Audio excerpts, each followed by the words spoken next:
बहू। सरिता की शादी एक अच्छे परिवार में हुई है। उसका पति रोहन उसे बहुत प्यार करता है। घर में उसकी सास शांति और ननद मीनाक्षी भी है, जो सरिता के किसी काम में दखल अंदाजी नहीं करती।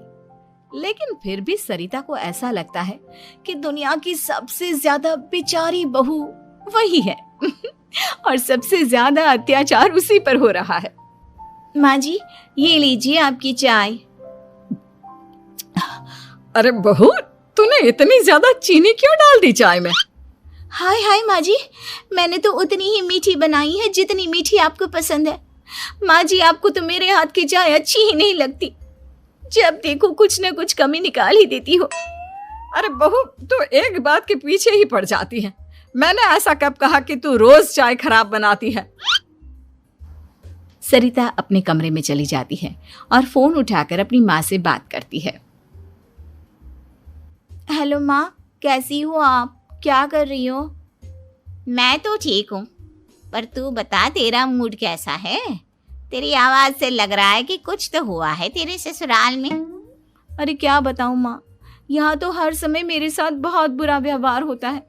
मैंने अपनी सास के लिए इतनी अच्छी चाय बनाई, लेकिन मेरी सास चाय पीते ही मुझे 4 बातें सुना दी। बेटी, तू इतनी छोटी छोटी बातों पर ध्यान ही क्यों देती हो? तुम्हारी सास ने कुछ बोल भी दिया तो क्या हो गया, वो बड़ी है ना तुझसे। माँ ने इतना समझाया, लेकिन इस बात का सरिता पर कोई असर नहीं हुआ। अपनी बेचारी बहू की छवि वो बदलना ही नहीं चाहती। अगली सुबह सब नाश्ते की टेबल पर बैठकर नाश्ता कर रहे थे। तभी सरिता ने अपने पति से कहा, सुनिए जी, मुझे ना आज बाजार से कुछ सामान लेकर आना है। आज आप ऑफिस से आने के बाद मुझे लेकर चलना ना। भाभी, मुझे भी कुछ किताबें खरीदनी है। आप दोनों जा ही रहे हो तो मेरी किताबें भी ले आना। लो, अभी तो बात ही की है बाजार जाने की, तो एक फरमाइश आ गई। माँ जी, आप भी बता दो कुछ, और हाँ, मोहल्ले वालों से भी बोल दो अगर वो कुछ मंगवाना चाहते हो तो। बेचारी मीनाक्षी अपना सा मुंह लेकर रह गई। ये सब देखकर रोहन से चुप नहीं रह गया और वो गुस्से में बोला, सरिता, क्या हो गया है तुम्हें? मीनाक्षी ने तो सिर्फ किताबों के लिए बोला है। तुम्हें मीनाक्षी से इस तरह से बात नहीं करनी चाहिए। माफी मांगो उससे अभी। क्या? मैं माफी मांगू? दिन भर आपके घर के काम करूं मैं, आपकी और आपके घर वालों की बातें सुनूं मैं, और अब माफी भी मैं मांगू? ऐसा कभी नहीं हो सकता।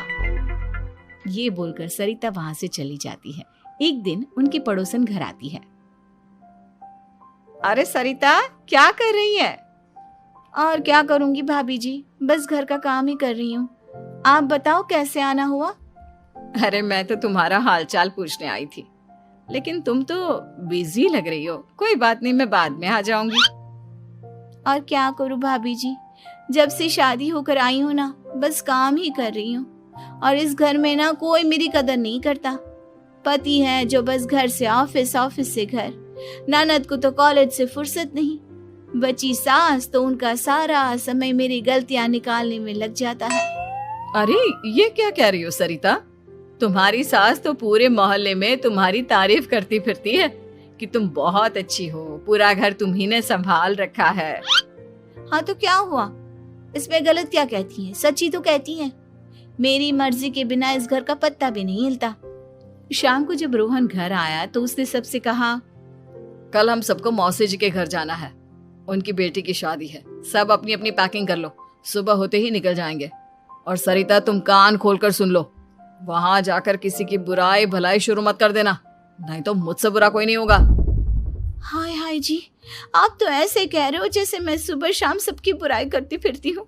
आज तक कोई कह नहीं सकता कि मैंने किसी की पीठ पीछे किसी के बारे में कोई बुरी बात बोली हो तो। अरे बस बहू, बात को और ज्यादा आगे मत बढ़ा। हमें सब पता है तू हमारे साथ क्या व्यवहार करती है। ये बात घर तक रखना, शादी में किसी को कुछ मत बोलना, नहीं तो सब कहेंगे कि शांति की बहू कितना बोलती है। हाँ हाँ, सब कुछ तो मैं ही बोलती हूँ ना। आप लोग तो हर समय फूलों की बारिश करते रहते हो मेरे ऊपर। सारी गलती मेरी है जो मैं इस घर में आई। सबका कितना ध्यान रखती हूँ, लेकिन फिर भी मेरी तो आप लोगों की नजर में कोई कदर ही नहीं है। अगली सुबह सब लोग मौसी जी के घर पर चले जाते हैं। वहां पर शादी का माहौल होता है, सब जगह चहल पहल होती है, बहुत सारे मेहमान आए हैं। सरिता को वहां बहुत अच्छा लग रहा है। वो अपने मन में सोचती है, यहाँ कितना अच्छा लग रहा है, कितनी रौनक है। मैं यहाँ किसी से ज्यादा बात नहीं करूंगी। अगर मेरे मुंह से कुछ ऐसा वैसा निकल गया तो रोहन जी तो मुझसे गुस्सा हो जाएंगी। सरिता ये सब सोच ही रही थी कि वहां रोहन की कजिन साक्षी आ गई और सरिता से बोली, आप सरिता भाभी हो ना? जितना आपके बारे में सुना था, आप तो उससे भी ज्यादा सुंदर हो। हाँ वो तो है, मेरी सुंदरता की तारीफ सब करते हैं। मेरे मायके में तो सब यही बोलते हैं कि रोहन जी की किस्मत बहुत अच्छी है जिन्हें मैं मिली। लेकिन आप कौन है? मैंने आपको पहचाना नहीं। मैं रोहन भैया की कजिन हूँ। आपकी शादी पर नहीं आ पाई थी ना, इसलिए आप मुझसे मिली नहीं कभी। शांति मौसी और मीनाक्षी आपकी बहुत तारीफ करते हैं। क्या कहा तुमने? मेरी तारीफ? कभी नहीं। मेरे ससुराल वाले कभी मेरी तारीफ कर ही नहीं सकते। मैं इतनी अच्छी हूँ, मेहनती हूँ, लेकिन उन्हें तो मेरी कदर ही नहीं। सारा दिन घर का काम करती हूँ, फिर भी मेरी सास ना मुझे सुनाती रहती है और पति भी मेरी सास की साइड लेते हैं। ना कभी बाहर ले जाते हैं, ना कहीं घुमाने। अगर घुमाने के लिए कभी बोल भी देना तो उनकी बहन बीच में आ जाती है। मैं कैसे रह रही हूँ उस घर में, ये मैं ही जानती हूँ। सरिता की ये बातें सुनकर साक्षी को बड़ी हैरानी हुई। अब वो हर किसी के सामने अपनी बढ़ाई और ससुराल वालों की बुराई करने लगी। रोहन और शांति को सरिता पर बहुत गुस्सा आया, लेकिन वो चुप रहे। अगले दिन जब वो अपने घर पर आए, सरिता, तुमने क्यों सबके सामने मेरी इज्जत का तमाशा बनाया? तुमसे बोला था ना कि चुप रहना।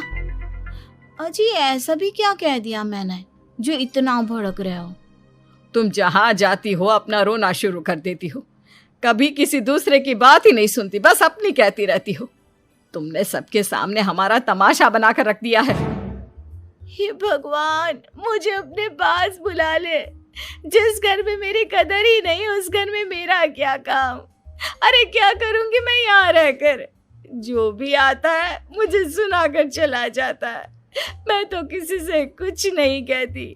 सीधी सादी बहू मिल गई है ना सबको, तो जो जी में आए वो करो।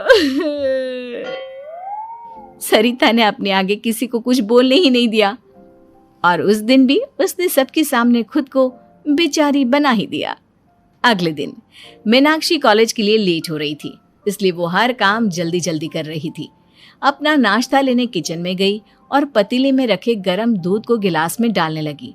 दूध का पतीला उसके हाथ से छूट गया और गरम गरम दूध उसके हाथ पर गिर गया।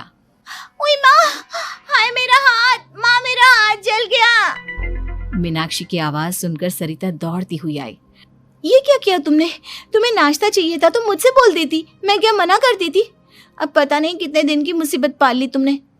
सरिता मीनाक्षी को उसके कमरे में ले गई और उसका बहुत ख्याल रखा। उसका इस तरह से ख्याल रखना शांति और रोहन को थोड़ा अजीब लगा। माँ, सरिता के दिमाग का भी कुछ पता नहीं। कल शादी में सबको इतना कुछ बोल कर आई है हमारे बारे में, और अब मीनाक्षी की कितनी अच्छी देखभाल कर रही है। ये ऐसा क्यों करती है? बेटा, तेरी बीवी की ना आदत हो गई है सबके सामने खुद को बेचारी दिखाने की, और आदत इतनी जल्दी नहीं बदलती।